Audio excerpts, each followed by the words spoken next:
Well, thank you. I appreciate the opportunity to speak during your public comment period here at the Urban Forestry Commission. Just want to first thank all of you for all your hard work on the Urban Forestry Commission, for volunteering your time for such an important issue for our environment, for our city, and wanted to just make you aware of some new legislation.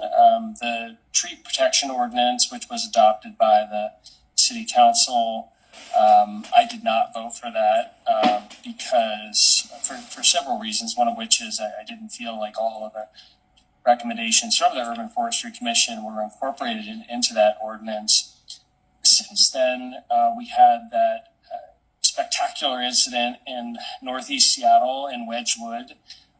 The tree that was nicknamed Luma got a lot of attention, and that was in my district. So I got to know people who were concerned about that tree, wanted to protect that tree. Also talked to the Snoqualmie tribe that was very interested in that tree because they have determined it's a culturally modified tree. It's an archaeological object and of importance to them. And so in knowing that the Tree Protection Ordinance was such a comprehensive revamp of the previous law, and albeit disappointing to me in how it was updated, it did pass 6-1. So I don't know if comprehensive changes can be made in the next 4 months, but I do feel like we could learn a lot from the Luma situation and make some changes from that, learning from that incident. And so I put together a draft ordinance that's now been uploaded into our legislative system and is awaiting action to be assigned to be put into the committee and considered.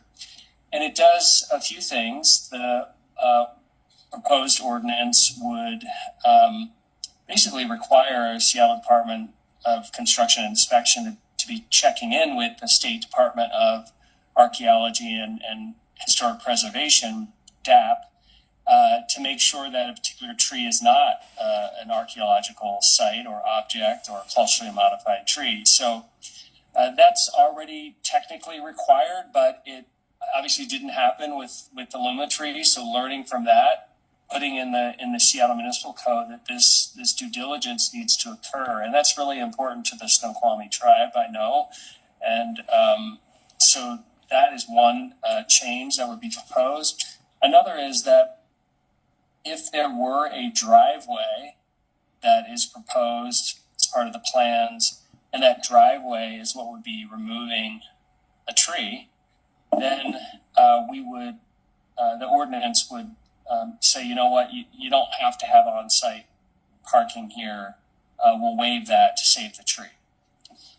So that's very important. The other is that the tree protection area, which was changed to be a rigid radius, was replacing the drip line methodology that was used before and sometimes abused.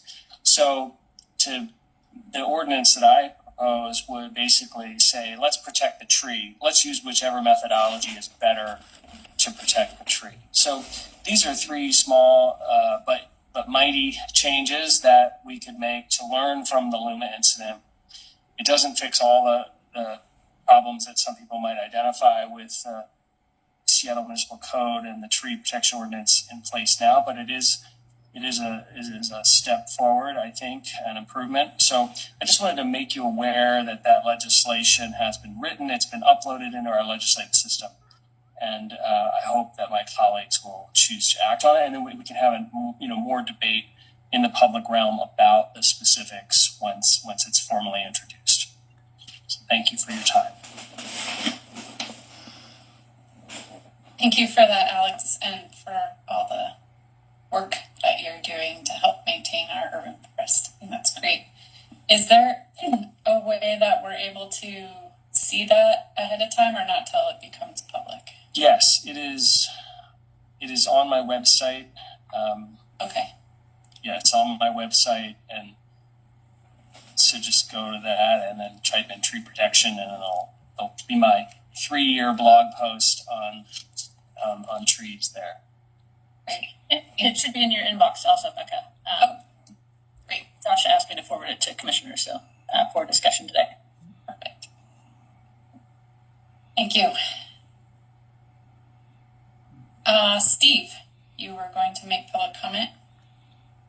Afternoon. I'm basically going to follow up on Alec Pederson's legislation here, and it seems you're already moving forward to consider it. I urge you, bring it up and discuss it, because it's only a short 4 pages of text, and there's like three areas where there are amendments. And the reason for doing this is that it would most likely, in terms of moving forward, be brought up for discussion at next week's Land Use Committee meeting, and you won't be meeting until after that again, and it would be good to be able for you to consider urging your support to the Land Use Committee to move forward on this legislation.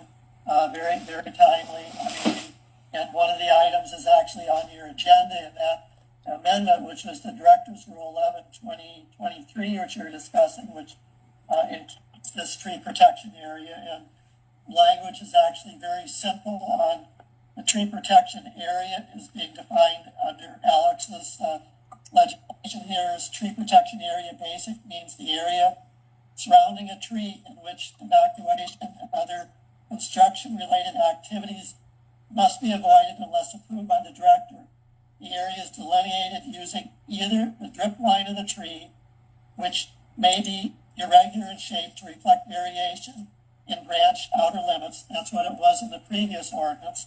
The ordinance was amended for the next part, or a radius, which is equal to 1 foot for every inch diameter of the tree. That's what's in the current ordinance. Whatever delineation is more likely to promote retention of trees during development. Very clear, very forthright, simple, and will have a big impact on protecting more trees. I know that a number of us, including the Arborist Association and Tree Pack, etc., supported the 1 inch per 1 foot protection area to protect more trees. The problem is it will also unfortunately allow more trees to be removed under the current legislation as written. And this amendment would very much clarify that whichever way would protect the tree better, please use that method. So I think it's a very important updating amendment, and also support the other 2 amendments. The culturally modified tree provision is very simple. It's already in state law, as Alex said, and urge you to bring it up, move to support it for the Land Use Committee meeting next week. Thank you. Thank you, Steve. And I found the document in my inbox. And we had Michael Oxman. He also wanted to make public comment. Hi friends, welcome to the Seattle Urban Forestry Commission meeting for September 6th, 2023. This is an auspicious time here. We just passed a tree ordinance. It's a Dr. Jekyll, Mr. Hyde ordinance. It makes some steps forward, and it also takes some giant steps backwards, allowing trees to be removed because of a technicality in the definition of the tree protection area. So don't think that this is just some kind of text change. This is a substantive deletion of many, many large trees from our community. So by defining the tree protection area, I just wanted to point out that I don't see your arborist on this meeting here. What you need is a good analysis of what the outcome and of the various versions of tree protection area are. And the important thing is that there be enough roots in the ground after construction is completed for the tree to survive on those limited nutrients and moisture requirements. So I guess part of the issue, it really is that you need informed staff people.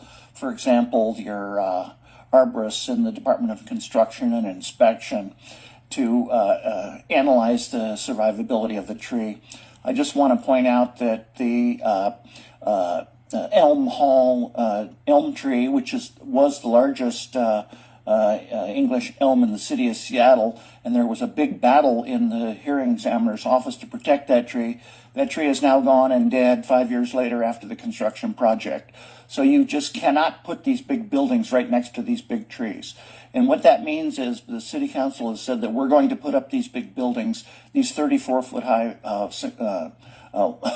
single-family houses, and that is going to end up killing a lot of trees. So you can just kiss many of our large trees bye-bye with this tree ordinance. Just wanted to give my public comment today, and I hope you listen to it in the spirit of public service that it was offered. And I also want to mention that I am streaming this live on my Facebook page. So enjoy the meeting. Thank you.